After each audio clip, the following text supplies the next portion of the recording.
باجوہ کی بیوی کو نامعلوم افراد نے اٹھا لیا ٹرکی سے. یہ فرانس سے ٹرکی گئے تھے. بندی انتظار کر رہی تھی گاڑی میں باجوہ کا. باجوہ آیا واپس, گاڑی میں وہ نہیں تھی. خیر یہ رپورٹ کروانے گیا ہے پولیس اسٹیشن, لیکن وہاں کا قانون ہے کہ بھائی اگر بندی یا بندہ بالغ ہو تو 4 دن انتظار کرنا پڑتا ہے. اگر وہ واپس آ گئے تو ٹھیک, نہیں آئے تو پھر رپورٹ درج ہوتی ہے, پھر انویسٹیگیشن ہوتی ہے کہ بھائی کہاں گئے یہ لوگ.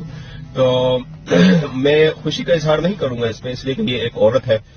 السلام علیکم, میرا نام نوید خان ول نور الامین ہے. میں گزشتہ 13 سالوں سے امریکہ کے شہر مشیگن میں قیام پذیر ہوں. گزشتہ دن میں نے کسی کے بہکاوے میں آ کر ایک ویڈیو اپلوڈ کی تھی جس میں اداروں کی تضحیک کی گئی تھی. میں اس غلطی پر شرمندہ اور معذرت خواہ ہوں کیونکہ میری وجہ سے اداروں کی تضحیک ہوئی ہے. اس کے علاوہ میں نے کبھی شہداء کی اور نہ ہی کبھی اداروں کے سربراہان کی تضحیک کی اور نہ کروں گا. میں اپنے ملک سے پیار کرنے والا شہری ہوں اور اپنے ملک سے محبت کرتا رہوں گا. پاکستان زندہ باد.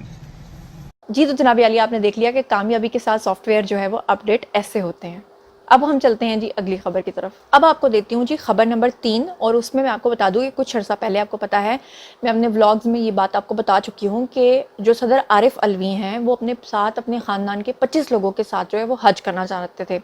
اس کے بعد آپ کو یاد ہوگا کہ ہم نے آپ کو بتایا تھا کہ جو صدر عارف علوی ہیں وہ چاہتے ہیں کہ 25 افراد جو ہیں وہ حکومتی خرچے کے اوپر جائیں اور جا کر اپنا حج کریں. لیکن پھر اس کے بعد آپ نے دیکھا کہ جیسے ہی سب لوگوں نے ان کے بارے میں آواز اٹھانا شروع کی اور کہا کہ پاکستان کے حالات کس طرح کے جا رہے ہیں اور ایسی صورتحال میں حکومتی خرچے کے اوپر حج کرنا یہ مناسب نہیں ہے, تو لگتا ہے کہ عارف علوی صاحب تک یہ بات پہنچ گئی اور ان کو شاید کہیں نہ کہیں یا تو احساس ہو گیا یا ان کو پتہ چل گیا کہ مجھے ٹرول کیا جائے گا. تو فائنلی انہوں نے اپنا ایک بیان دیا تھا جس میں انہوں نے کہا تھا کہ نہیں ہم سب پیسے ادا کریں گے اور ایسا کچھ نہیں ہے. لیکن اب ایک لسٹ آپ کے سامنے آ گئی ہے اور یہ ایک لمبی لسٹ ہے. مجھے لگتا ہے یہ 25 افراد نہیں ہے بلکہ اس سے کئی گنا زیادہ ہیں. ان تمام لسٹ کے ساتھ بتانے والے یہ بتا رہے ہیں کہ عارف علوی کا ٹولہ جو ہے وہ حج پہ چلا گیا اور ان کی جگہ جو نگران ان کے صدر ہیں وہ آگے ہیں. لیکن اب سوال یہ پیدا ہوتا ہے کہ کیا عارف علوی نے یہ پیسہ جو ہے وہ اپنی پاکٹ سے ادا کیا ہے حکومت پاکستان کو یا نہیں. اس خبر کے پیچھے میں ہوں, جیسے ہی مجھے پتہ چلے گا میں آپ تک پہنچاؤں گی.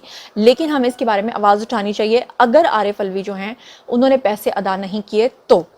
اور اب ہم چلتے ہیں جناب جی اگلی خبر کی طرف. جیسا کہ آپ کو پتا ہے کہ یوتھی ہوں اور کسی قسم کا پروپیگنڈا نہ کریں, جھوٹ نہ پھیلائیں, یہ ہو نہیں سکتا. تقریباً ڈیلی بیسس پہ میں آپ کو 2 سے 3 ان کے پروپیگنڈا جو ہیں وہ ایکسپوز کر کے بتاتی ہوں. ابھی تھوڑی دیر پہلے میں نے آپ کو بتایا کہ جس طرح ایک بندے نے باجوہ صاحب کی بیوی کے بارے میں جو بکواسیات کی اور اس کے بعد پھر اس کا کامیابی کے ساتھ سافٹ ویئر انسٹال ہو گیا ہے, تو اب جناب علی ایک اور یوتھیا جو ہے وہ سامنے آیا اور اس یوتھیا سے آگے ملٹیپل یوتھیاز آئے اور ان سب نے مل کر لاکھوں کی تعداد میں اس کو ٹویٹ اور ری ٹویٹ کرنا شروع کر دیا, جس میں سر فہرست جو ہیں وہ اوریہ مقبول جان صاحب ہیں جنہوں نے اس کو شیئر کیا اور مذہبی منافرت کو انہوں نے پھیلانا شروع کیا. انہوں نے جناب جسٹس قاضی فائز عیسیٰ کا ایک ادھورا کلپ جو ہے جو بیچ میں سے کاٹ کے انہوں نے اپلوڈ کیا. اس سے پہلے میں آپ کو بتا چکی ہوں اوریہ مقبول جان صاحب سے اس طرح کی امید نہیں تھی کہ وہ اس طرح کی حرکات کریں گے. اس سے پہلے بھی وہ ایک ادھورا کلپ جو ہے وہ شیئر کر چکے ہیں جس میں انہوں نے غلط قسم کی باتوں کو شیئر کیا تھا, جس میں رانا ثناء اللہ کے بارے میں انہوں نے کہا تھا کہ رانا ثناء اللہ یہ بتا رہے تھے کہ اگر 5000 بندے کو پھانسی دے دی جائے تو سارے ٹھیک ہو جائیں گے, جبکہ وہ ریفرنس دے رہے تھے. اس کا کمپلیٹ جو کلپ تھا وہ ہم نے آپ کو اپنے ولاگ میں دکھایا تھا. تو اب جناب علی اوریہ مقبول جان صرف وہیں تک نہیں رکے. جب ان کو پتہ چل گیا کہ میں نے غلط خبر شیئر کیا تو اس کے بعد وہ دوسری غلط خبر شیئر کرنے پہ آ گئے. انہوں نے اب کی بار جو حرکت کی ہے وہ جسٹس قاضی فائز عیسیٰ کے بارے میں ایک ادھورا کلپ شیئر کیا ہے, جس میں اگر آپ سنیں گے تو جسٹس قاضی فائز عیسیٰ آپ کو یہ کہتے ہوئے سنائی دیں گے کہ آئین جو ہے وہ پہلے ہے اور اسلام جو ہے وہ بعد میں ہے, اور اس کی ریزن یہ ہے کہ آئین اس لیے پہلے ہے کیونکہ وہ اقلیتوں کے حقوق کی بات کرتا ہے اور اقلیتوں کو تحفظ دیتا ہے, اس لیے اسلام جو ہے وہ بعد میں آتا ہے. اس کو سننے کے بعد انہوں نے مذہبی منافرت پھیلانے کی کوشش کی تاکہ جتنے بھی ہمارے مذہبی علماء کرام اور جتنے بھی لوگ ہیں وہ جسٹس قاضی فائز عیسیٰ کے خلاف جو ہے وہ ایک نیا محاذ کھول دیں. تو میں آپ کو ان کے 2 منٹ اور 20 سیکنڈ کا کلپ سنوانا چاہتی ہوں کیونکہ آؤٹ آف دی کانٹیکسٹ اگر آپ اس بات کو سمجھیں گے تو یہ ٹوٹل غلط بات ہے. اور جہاں تک بات رہی کہ جسٹس قاضی فائز عیسیٰ ہوں, بندیال ہوں یا کوئی اور ہوں, اگر کوئی غلط بات کرے گا تو اس کو ہم نے کنڈیم کرنا ہے, اگر کوئی صحیح بات کرے گا تو اسے ہم نے سپورٹ کرنا ہے. تو افسوس کے ساتھ کہنا پڑتا ہے کہ اس طرح کے جھوٹے پروپیگنڈے جو ہیں وہ روزانہ کی تعداد میں، لاکھوں کی تعداد میں ویڈیوز کو ٹویٹ اور ری ٹویٹ کر کے شیئر کیا جاتا ہے اور پھیلایا جاتا ہے، اور افسوس کے ساتھ ہمارے جو پاکستانی عوام ہے یا جو اوورسیز بیچارے کچھ ایسے معصوم یوتھیے بھی ہیں جن کو نہیں پتہ ہوتا اور وہ اس طرح کی چیزیں دیکھتے ہیں اور ان کا دل اور خراب ہوتا ہے اور وہ سمجھتے ہیں کہ یہی سچ ہے، جبکہ وہ سچ نہیں ہوتا. اسی لیے میں کہتی ہوں کہ میرا ولاگ آپ کے لیے ایک آکسیجن کا کام کرتا ہے. جیسے ایک بندہ آکسیجن کے بغیر مر جاتا ہے، اسی طرح جب تک میں آپ کو یہ ایکسپوز نہ کر دوں ساری چیزیں، آپ کو بھی نہیں پتہ چلتا کہ کون سی بات سچ ہے اور کون سی بات جھوٹی ہے. تو ذرا آپ کی کلپ دیکھیے جو انہوں نے شیئر کیا چند سیکنڈز کا، اور اس کے بعد اصل کلپ دیکھیے جو انہوں نے 2 منٹ اور 20 سیکنڈ کا کہا ہے. خود ہی سن لیجیے. میرا جو ٹاپک ہے ذرا سا فرق ہے جو انہیں لکھا. میں نے لکھا آئین، اسلام اور بنیادی حقوق. اب آپ کو بتاؤں گا کہ آئین پہلے کیوں آیا اور اسلام بعد میں کیوں آیا. کیونکہ آئین جو ہے وہ ہر شہری کو تحفظ دیتا ہے. اس میں عیسائی بھی ہیں، ہندو بھی ہیں، دوسرے مذاہب بھی ہیں، سکھ بھی ہیں. تو آئین پہلے آئے گا اور اسلام اس لیے بعد میں آئے گا. اور جب ہم کریں گے تو پھر پوری مملکت بھی دیکھے گی کہ سب سے پڑھا لکھا طبقہ قوم کا جب کرتا ہے تو یقیناً صحیح بات کرتا ہے. اور اکثر لوگ نقل سے سیکھتے ہیں، اور نقل سے ہم مسلمان بھی شاید نقل ہی سے ہوئے تھے. شعور تھا یا نہیں تھا، پیدا ہو گئے اسلامی معاشرے میں. یہ میں صرف کیونکہ یہ بار ایسوسیشن ہے تو میں صرف اسلام سے بات کرنے سے پہلے میں نے، اگر آپ نے یہ میرا جو ٹاپک ہے ذرا سا فرق ہے جو انہیں لکھا. میں نے لکھا آئین، اسلام اور بنیادی حقوق. اب آپ کو بتاؤں گا کہ آئین پہلے کیوں آیا اور اسلام بعد میں کیوں آیا. کیونکہ آئین جو ہے وہ ہر شہری کو تحفظ دیتا ہے. اس میں عیسائی بھی ہیں، ہندو بھی ہیں، دوسرے مذاہب بھی ہیں، سکھ بھی ہیں.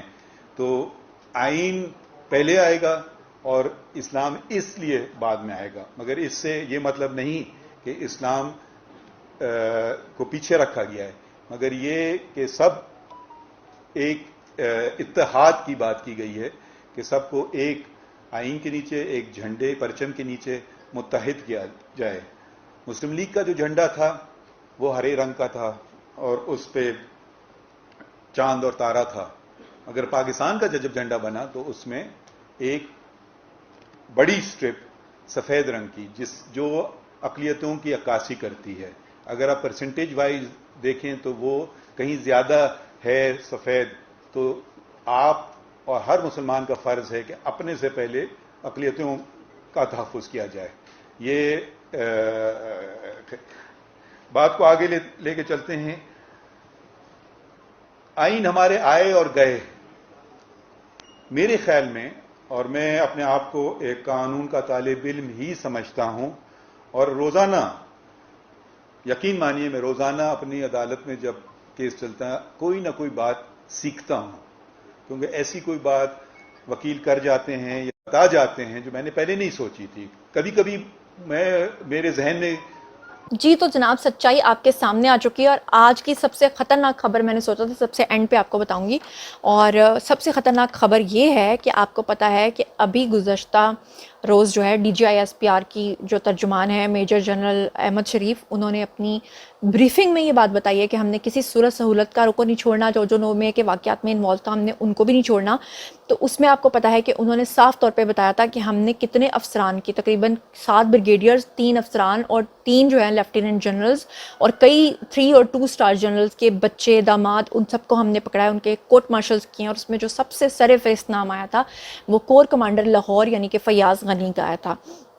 لیکن آج میں نے آپ کو فیاض غنی صاحب جن کا کورٹ مارشل ہو چکا ہے ان کے بارے میں ایک ایسی بات بتانی ہے جو سننے کے بعد آپ کے پیروں سے زمین نکل جائے گی. کیا آپ جانتے ہیں کہ جو جنرل فیاض غنی ہیں ان کے جو سسر ہیں، کیونکہ آپ کو پتہ ہے کہ جنرل فیاض غنی کو ان کی مسز نے مروایا ہے، ان کی بیوی نے مروایا ہے. اور بیوی نے اس طرح سے مروایا ہے کہ آپ کو پتہ ہوگا کہ ان کی بیوی کی آڈیو کال لیک ہوئی تھی. ان کے گھر کی خواتین تھی، کچھ رشتہ دار جن کے ساتھ وہ بات چیت کر رہی تھیں، اور اس میں وہ گالیاں نکال رہی تھی جنرل عاصم منیر کو. اور اس کے بعد یہ فیصلہ کیا گیا کہ ان کے خلاف جو ہے وہ سخت کارروائی ہوگی. اور مزے کی بات یہ ہے کہ جنرل فیاض غنی کی جو مسز ہیں وہ اللہ معاف کرے ایسی کوئی بدبخت آنٹی نکلی ہیں کہ ان کے جو والد تھے یعنی جنرل فیاض غنی کے جو سسر تھے ان کے بارے میں بتایا جاتا ہے کہ وہ بھی ایک فوجی تھے, اور نہ صرف فوجی تھے بلکہ وہ راولپنڈی کے اندر تعینات تھے جب انہوں نے سازش کی تھی ریاست کے خلاف, اور ان کو اس ریاست کے خلاف سازش کے کیس میں نکالا گیا تھا.